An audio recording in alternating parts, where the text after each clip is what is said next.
विशाळगडावरील हे अमृतेश्वराचं मंदिर, तिथं महादेवाची पिंड आहे. तिथला असा चमत्कार एक आहे की हे डोंगरातून इथं 24 तास पाणी पडते अमृताप्रमाणे. त्यामुळंच ह्याचं नाव अमृतेश्वर दिलं आहे. आणि ही सिस्टीम असे पाणी पडते, बघू शकता.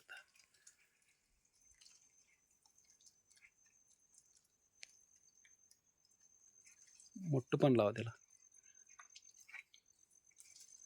तर ही अमृताप्रमाणे असं पाणी 24 तास पडते सगळीकडे. हे पाझर, पूर्ण डोंगरातील पाझर. आणि त्या काळातली आर्व सिस्टीम बघा.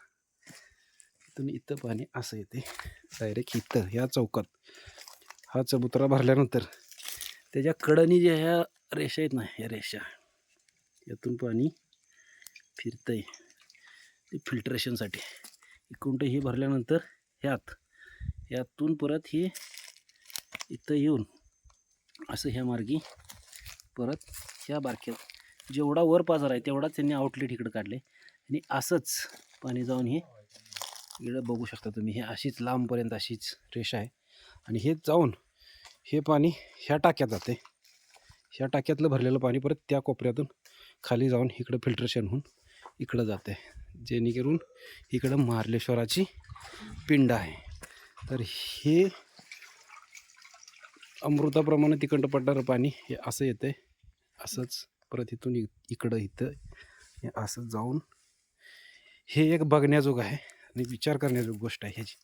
बघा, इथून याचा आउटलेट पडला ह्याच्यात, जेणेकरून ही तळ मोठा असं आहे, बारकं टाकं हे ना, हे दिसते ना, ही ह्यातनं असं पाणी येतं बारीक, जेवढा वरनं आउटलेट आहे तेवढाच. आणि इथून ह्याच्यात पडला घेते.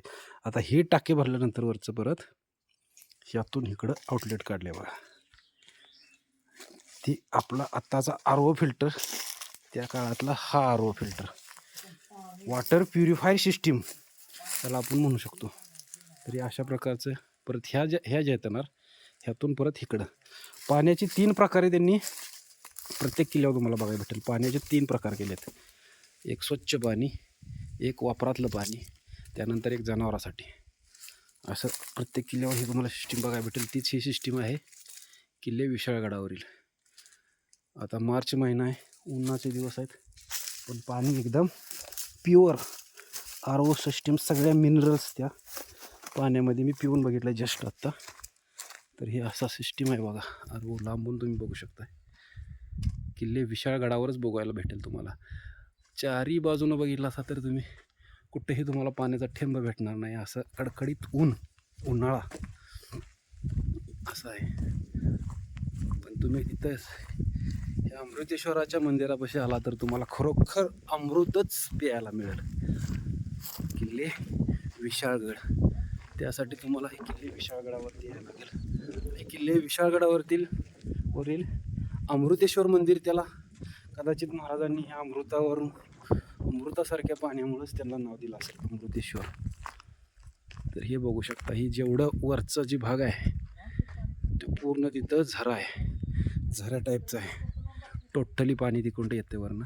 आणि तेवढंच, त्याच प्रमाणात पाणी, जास्त प्रमाणात नाही, तेवढ्याच प्रमाणात हे पाहू शकता. इकडं आउटलेट निघाले पाण्याचं. हे जे बारीक वाहिपा दिसतोय पाण्याचा ते तिथून आले. तर हे अमृतेश्वराचं मंदिर बॅक साईड, हे उभा बॅक साईडला आहे. तर आपण इथं येऊया परत राऊंड मारून. हे बघा, एवढंच, जेवढं वरनं पाणी पडतं तेवढंच खाली जाते. बाकी पाणी इथं स्थिर होऊन परत जाते रिटर्न. ही त्या मंदिरासमोर तुटलेल्या अवस्थेतील तोफ. आणि हे झरा, जसा पन्हाळगडावरील नागझरी झरा आहे त्याच प्रकारचा इथं या अमृतेश्वरापाशील पाण्याचा झरा आहे, उत्कृष्ट असा. चला भेटू नेक्स्ट टाइम, अवश्य भेट द्या किल्ले विशाळगडावरील अमृतेश्वराला, अमृतेश्वराच्या मंदिराला. हे पहा अमृतेश्वराचं मंदिर.